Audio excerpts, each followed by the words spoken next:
আমার বোনের উপর কালো জাদু করা হয়, তখন আমার পরিবার কবিরাজের চিকিৎসা নেয়। সেই কবিরাজ অনেক শিরকি কাজ করাতো। আমি বাসায় বলেছিলাম কোরআন হাদিস দিয়ে চিকিৎসা করাতে, কিন্তু তারা বলে কালো জাদু করা হয়েছে, তাই আমরা কালো জাদু দিয়েই চিকিৎসা করাবো। আমি কি করতে পারি? ভাই, খুব দরকারি একটা প্রশ্ন।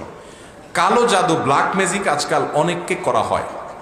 হ্যাঁ, অনেক আপনার এই জাদুকর আছে, অনেক আপনার এই ব্ল্যাক ম্যাজিশিয়ান আছে, অনেক কুফরি কালাম করেন না আছে, শয়তানের আশ্রয় নিয়ে মানুষের ক্ষতি করে। আপনি যদি জানেন যে কাউকে ব্ল্যাক ম্যাজিক করা হয়েছে, আপনি ব্ল্যাক ম্যাজিকের বিপরীতে যদি আবার ব্ল্যাক ম্যাজিক করেন, তাহলে আপনিও সে গুনাহে লিপ্ত হয়ে গেলেন। খবরদার, ব্ল্যাক ম্যাজিকের বিপরীতে আপনি শরীয়ত সমর্থিত ঝাড়ফুঁক করাবেন, কোরআনের আয়াত দিয়ে চিকিৎসা করাবেন। এগুলোতে কাজ একটু আস্তে আস্তে হয়, কিন্তু আমার চোখের সামনে বহু ফ্যামিলি আছে, আমি ব্যক্তিগতভাবে জানি যে আল্লাহ তাআলা তাদেরকে পরিপূর্ণ সুস্থ করেছেন। ম্যাজিকের মতো সবকিছু চাইবেন না, ওটার নামই হলো ব্ল্যাক ম্যাজিক। মনে রাখবেন।